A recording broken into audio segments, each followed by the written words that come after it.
Любой человек после того, как почувствует недомогание, он в первую очередь вызывает скорую помощь. О том, как работает скорая помощь в городе Сухум, поговорим в новом выпуске программы «Грани».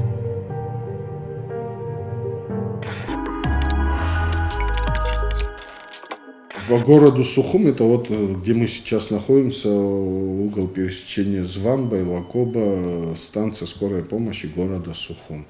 Ну и у нас есть подстанция, которая базируется в новом районе, в здании первого отдела районной милиции.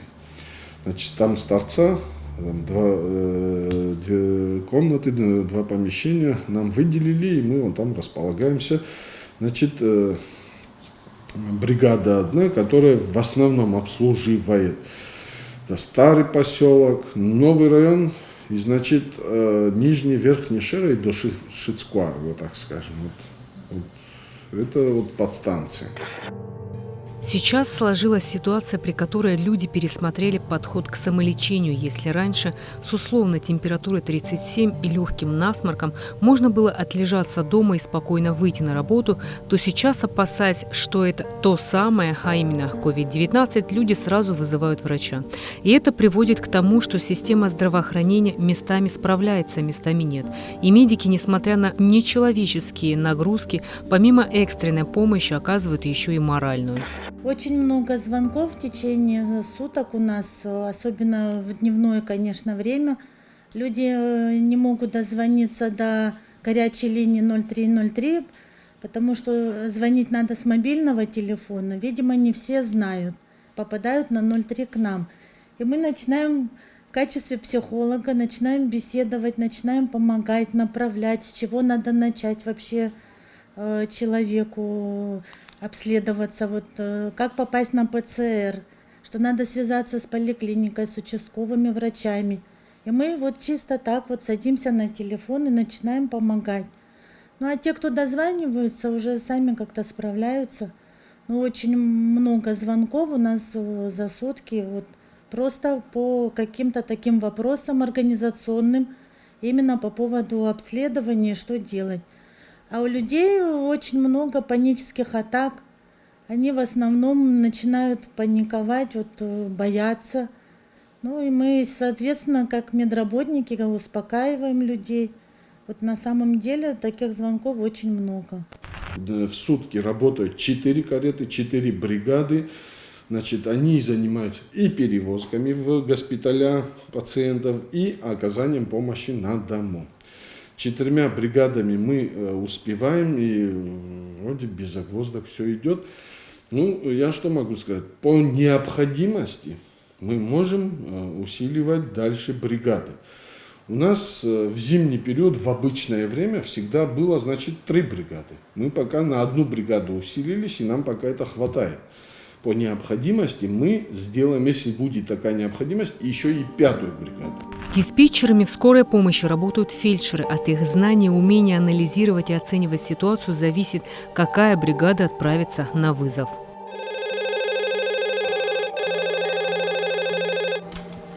Алло, скорая. Да, слушаю вас. Адрес говорите ваш точный? Щеглова, 17. Фамилия? Угу. А что случилось? Хорошо. Бригада выезжает, ожидайте.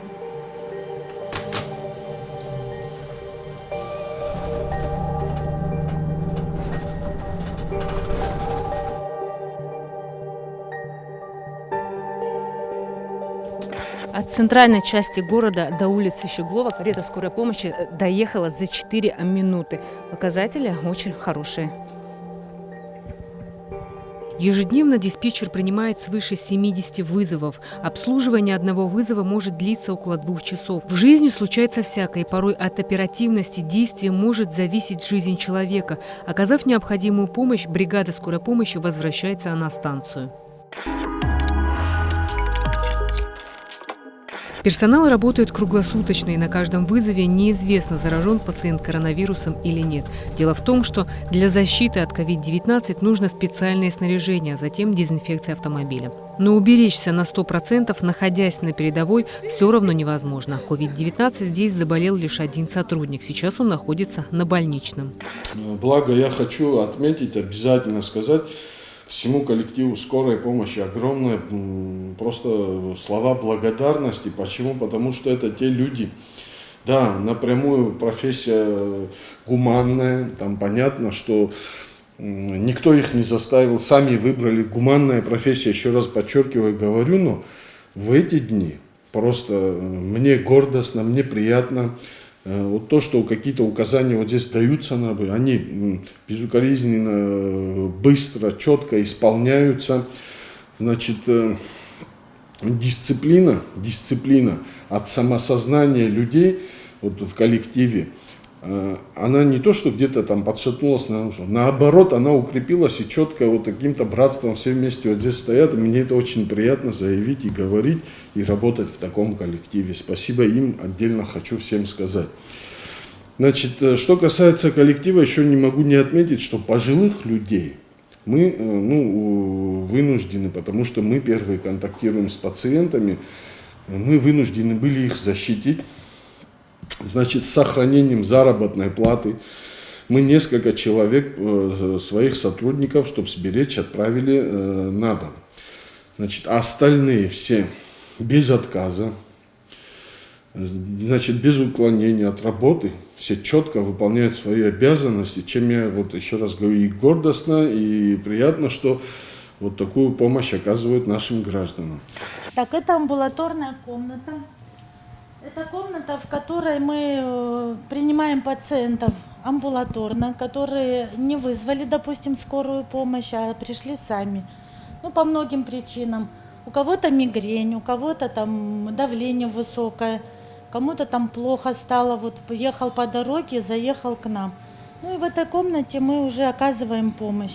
Если мы видим, что нужна госпитализация, мы отсюда берем у диспетчера путевой лист, направление от амбулаторного фельдшера и отправляем на госпитализацию. А вот здесь у вас что установлено? Ну, это у нас кварцевая лампа, которая бактерицидная лампа, как говорится. Вот они приезжают, когда с вызова, мы кварцуем уже вот ящики, там халаты. Это вот для того, чтобы обеззаражить вот их ящики фельдшерские. Ну а здесь у нас укомплектованные костюмы противочумные. Вот. Когда поступает вызов на перевозку вот в Гудаутскую больницу или вот в Айтар, и девочки уже одеваются. Это весь комплект готовый, да. А что туда входит в этот комплект вообще? Так, противочумный костюм, комбинезон, он идет с капюшоном, идет маска с фильтром, ну чепчик-берет так называется. И вместо бахил, потому что в бахилах не очень удобно, мы кладем туда эти пакеты мусорные, как бы, чтобы чехлить ноги. Потому что они же там их дезинфицируют, чтобы защитить там свою одежду.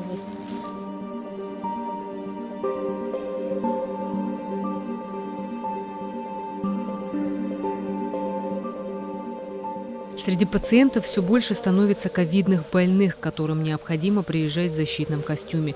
Медики утверждают, что долго в таком снаряжении находиться невозможно, так как специальный материал не пропускает воздух. На наших глазах вот сейчас вы оделись за считанные минуты. Вот я уже вижу, что у вас очки запотели. Какое вот ощущение вот передайте свое? Все-таки это не дышащие какие-то материалы. Вот какое у вас ощущение вот спустя несколько минут? Очень, конечно, внутри температура как будто поднимается, все потею. И, это хорошо.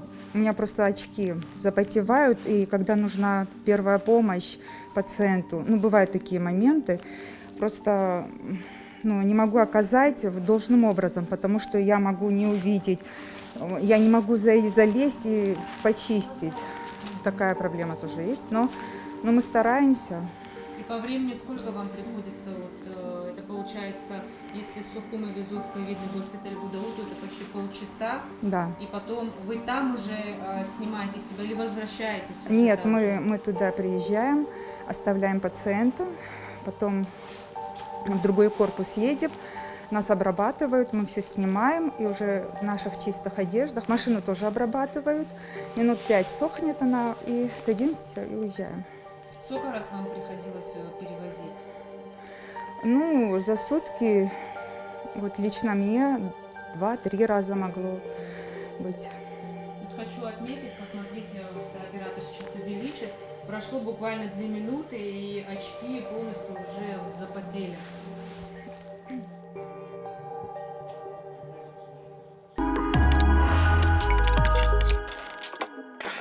Сухумская станция скорой помощи обеспечена всеми необходимыми медикаментами запаса аж на 2 месяца вперед. Весь набор наш необходимых медикаментов, которые вот необходимы нам на данный момент, вот наборы противочумные для перевоза ковидных больных, обеспечивают нас вообще без всяких проблем. Горздрав, ну, как бы дает на полную мощь все, что нам необходимо. Какие медикаменты сейчас востребованы вот сегодня? Ну, востребованы, конечно, жаропонижающие и гипертонические кризы идут. Это все вот параллельно с заболеваемостью, видимо, с этим ковидом. А так вот в основном идут у нас перевозки на госпитализацию. Гудаутский госпиталь, ну и сейчас уже Айтар. Айтар-то поближе находится, и как-то мы уже быстрее стали перевозить больных. Вот это количество медикаментов и препаратов на какое время сейчас вам хватит? Ну, вы знаете, тут сейчас уже я вот жду со дня на день еще обеспечение, вот жду аптеку, как бы, ну, жду товар. Ну, а так вот у меня запасы вот на 2 месяца.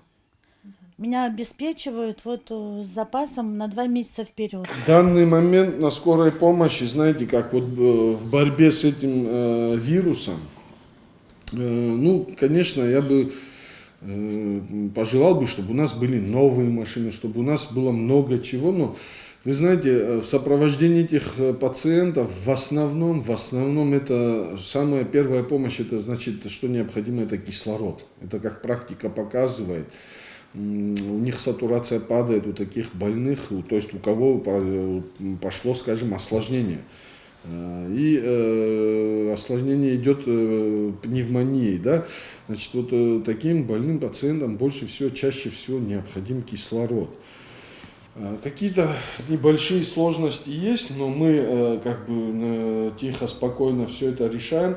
Слава Богу, я не могу не отметить работу администрации города, мэра, который полностью всячески поддерживает нас.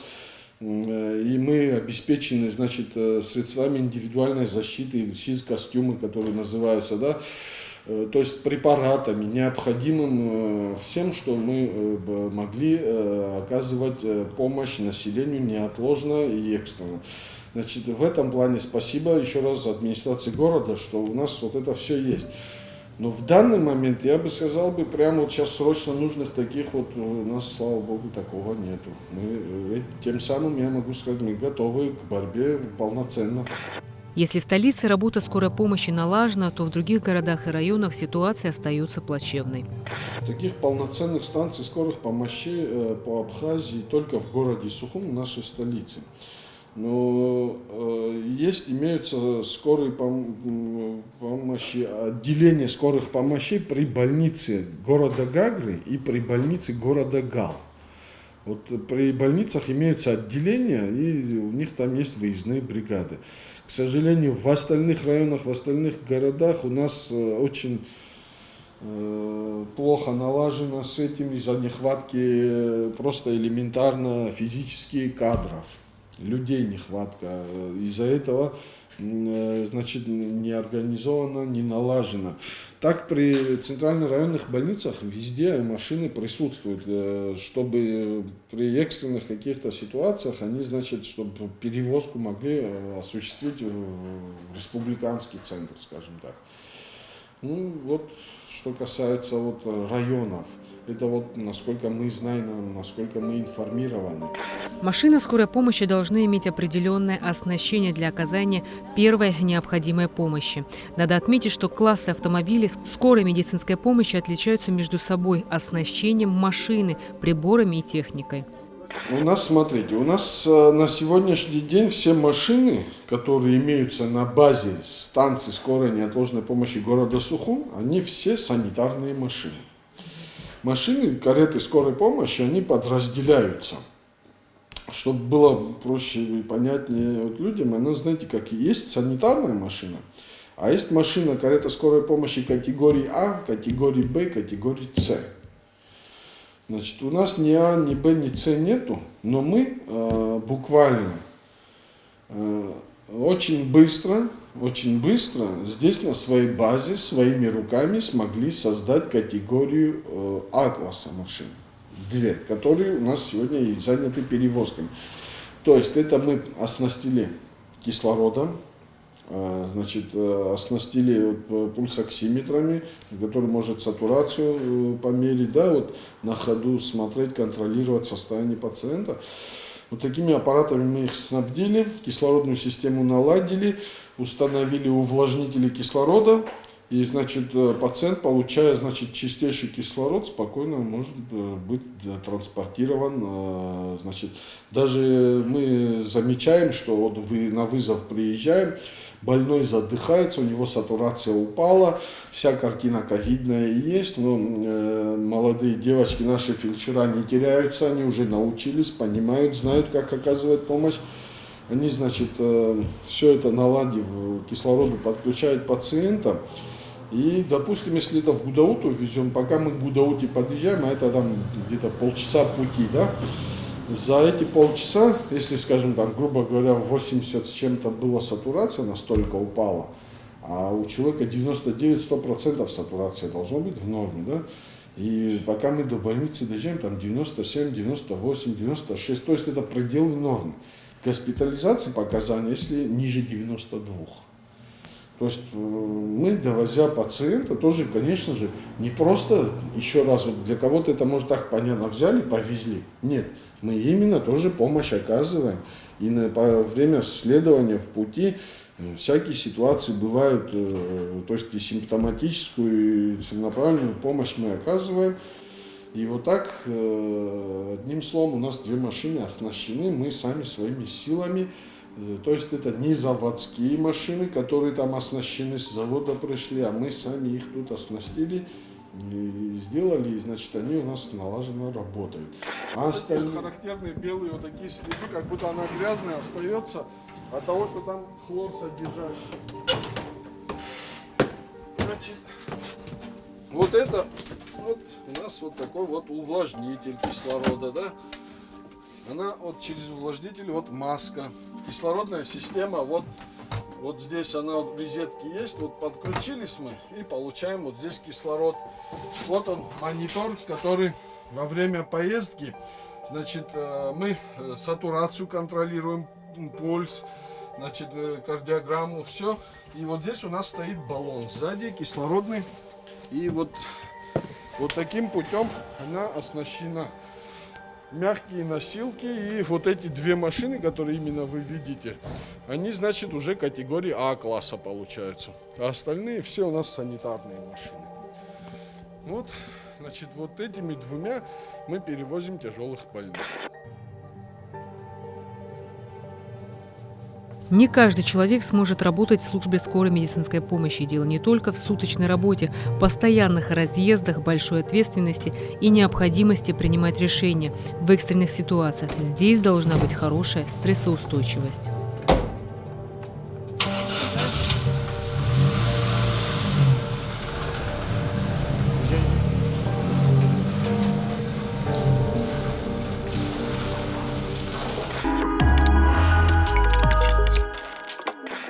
Если вы почувствовали недомогание, не занимайтесь самолечением. Обращайтесь к специалистам. Берегите себя и своих близких. С вами была Рената Шакая.